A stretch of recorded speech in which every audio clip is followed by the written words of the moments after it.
Bonjour à vous. Alors aujourd'hui, je vous propose une vidéo sur le gainage et pour être plus précis sur le gainage fonctionnel. Qu'est-ce que c'est le gainage fonctionnel? Le gainage fonctionnel, ça va être du gainage qui va vous servir dans la vie de tous les jours ou dans votre sport. Donc il y a du gainage basique. Le gainage basique, c'est les coudes de sol, les jambes tendues, le corps droit, le ventre entré le plus possible pour renforcer sa sangle abdominale. Donc c'est la base, hein. On ne va pas chercher à faire du gainage dynamique quand on ne maîtrise pas les bases. Donc moi, je vous encourage à vous entraîner d'abord sur le gainage traditionnel, au moins une bonne minute, en gardant bien le ventre rentré, en ayant une posture bien droite, donc en cherchant toujours l'auto-agrandissement, les jambes tendues, les fesses serrées, le ventre rentré. On se repousse bien du sol. Donc ça, c'est la base du gainage. Et ensuite, on va le rendre plus dur pour le rendre dynamique, pour qu'il soit utile dans la vie de tous les jours. Parce que dans la vie de tous les jours, vous êtes toujours en mouvement, vous n'êtes pas en statique. Donc le gainage, il faut le rendre fonctionnel, c'est pour ça qu'on dit fonctionnel, c'est qu'il puisse vous servir dans vos mouvements.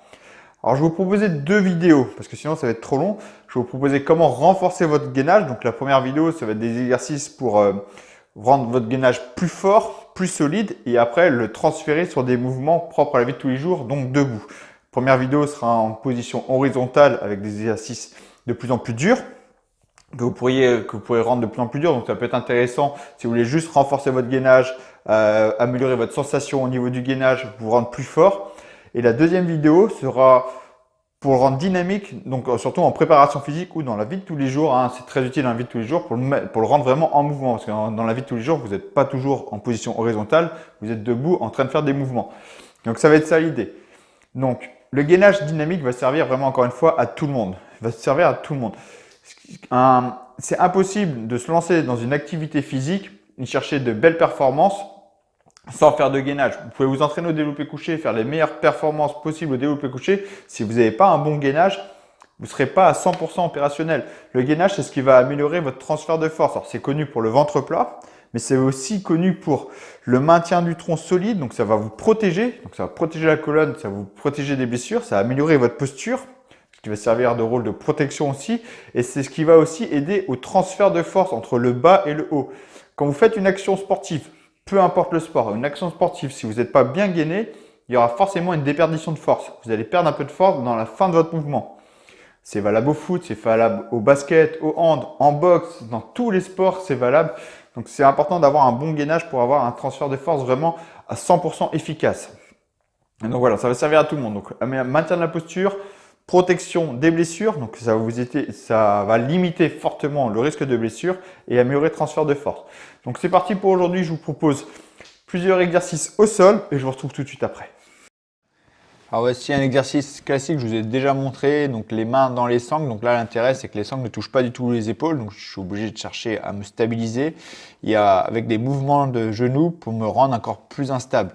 Donc là l'idée c'est quand même garder une bonne posture, une posture propre, un bon alignement des épaules, du bassin et des pieds. Je contrôle toujours ma posture et mon équilibre.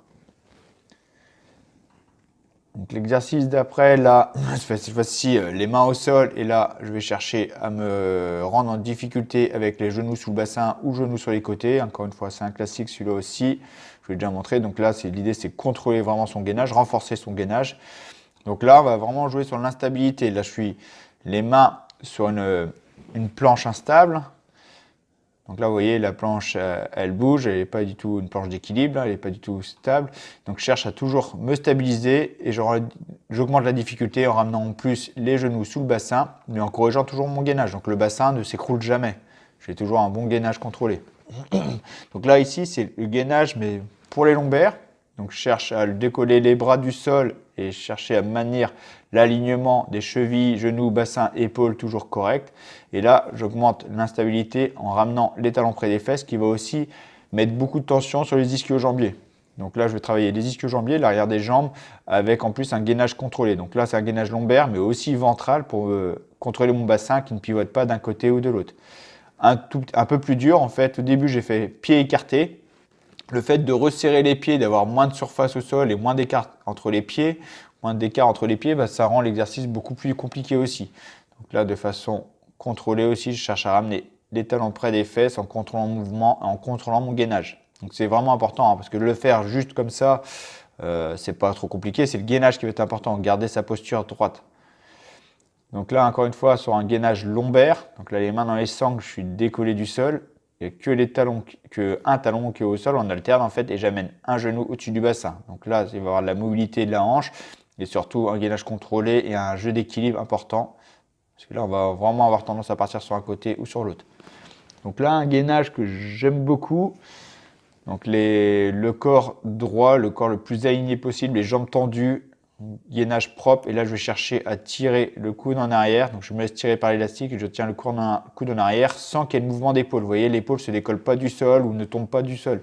Je reste toujours à la même distance du sol. Donc là, sur les obliques, gainage dynamique sur les obliques, classique au début. Donc je suis sur le coude, je me repousse du sol, je tire le coude en arrière. Et là, combiné avec un peu de coordination en amenant en plus le genou, en cherchant toujours l'alignement propre du gainage. Donc là, un gros travail sur les obliques et le haut du dos avec l'élastique. Donc là, encore une fois, un gainage où je cherche à me rendre instable. Donc, vous voyez, je bouge le ballon en cherchant toujours à contrôler mon gainage.